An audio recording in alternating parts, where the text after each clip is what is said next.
আজকের রেসিপি সেই ছোটোবেলায় মেলায় গেলে এই বড়া মায়ের কাছ থেকে কিনে খাওয়া আমার চাই।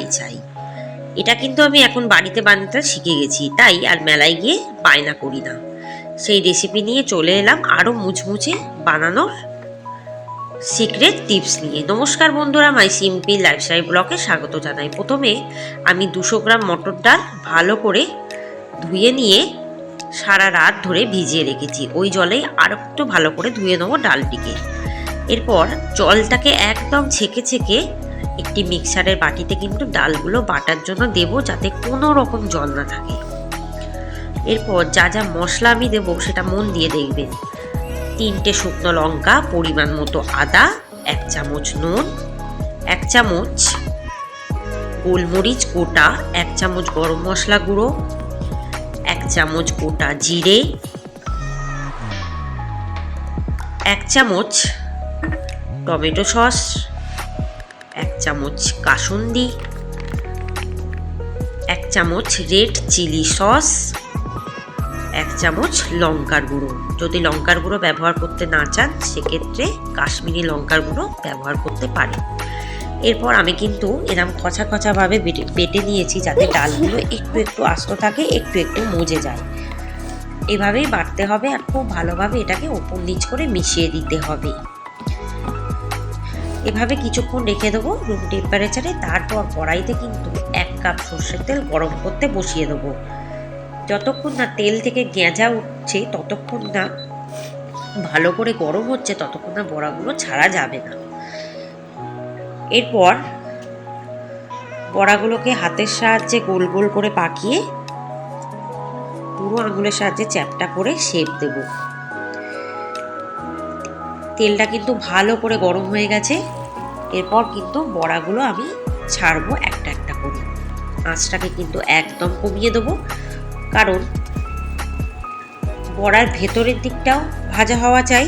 তাই যাতে দুটো দিক ভালো করে ভাজা হয়ে ভেতর দিকটা কাঁচা না থাকে, তাই জন্য খুব ভালো করে ভাজার জন্য আঁচটাকে কমিয়ে দিয়ে মুচমুচে করে ভাজতে থাকবো। ওপর নিচ করে এদিক ওদিক সেদিক করে আমি কিন্তু একদম মুচমুচে বড়ার আকারে ভাজবো, যাতে ভাজতে মুচমুচে ভাবটা চলে আসে, কোনো রকম কাঁচা ভাব থাকে না যাতে।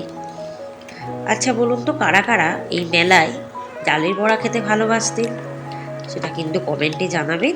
আর নতুন রেসিপি যদি দেখতে চান আমার চ্যানেলে, তাহলে অবশ্যই রিকোয়েস্ট করতে পারেন, আমি সেই রান্নাগুলো দেখানোর চেষ্টা করব। অবশ্যই আমার চ্যানেলে তার জন্য চোখ রাখতে হবে, চ্যানেলটিকে সাবস্ক্রাইব করতে হবে, কমেন্টে জানাতে হবে, আর রেসিপিগুলো বানিয়ে কিন্তু খেতে হবে আর সবাইকে খাওয়াতে হবে। একটু জায়গা সরিয়ে রেখে বাকি বড়াগুলো এর মধ্যে কিছুটা দেব, যাতে ওই তেলের মধ্যেই যতটা সম্ভব বড়াগুলো ভাজা যায়।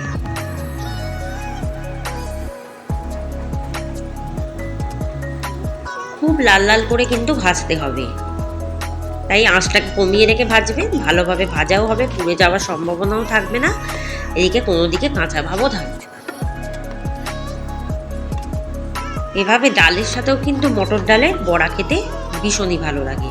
আর একটু বেশি করে পেঁয়াজটাকে কুচিয়ে নিই, তাহলে এই বড়াগুলো যখন ভেজে চায়ের সাথে সার্ভ করবেন, পেঁয়াজের সাথে কিন্তু ভীষণ ভালো লাগবে, একটা অন্যরকম কম্বিনেশন আসবে। এরপর বড়াগুলো ভাজা হয়ে গেছে, তেলটাকে ঝারিয়ে আমি কিন্তু একটি পাত্রে তুলে রাখবো। বাকি বড়াগুলো ঠিক একই প্রসেসে ভেজে নিতে হবে।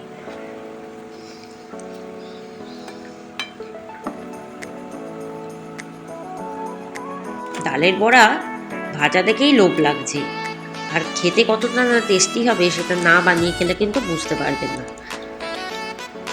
তাই বাড়িতে বানিয়ে খান আর কমেন্টে অবশ্যই আমাকে জানান।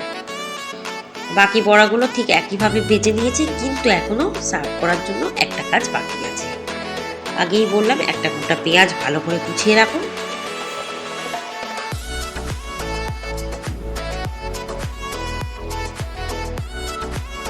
ওপর থেকে একটু বিট নুন ছড়িয়ে দিন, আর একটু পেঁয়াজ কুচি ছড়িয়ে দিন। তারপর চায়ের সাথে সার্ভ করুন। দেখুন সবাই খাবে চেটে কুটে, কাড়াকাড়ি লেগে যাবে। সন্ধ্যেবেলা চায়ের সাথে ভীষণই ভালো লাগবে এই বর্ষাকালে এই ডালের বড়া রেসিপি। ভালো থাকবে, সুস্থ থাকবে, সাবধানে থাকবে, আমার চ্যানেলে চোখ রাখবেন। ধন্যবাদ। রেসিপি সমাপ্ত।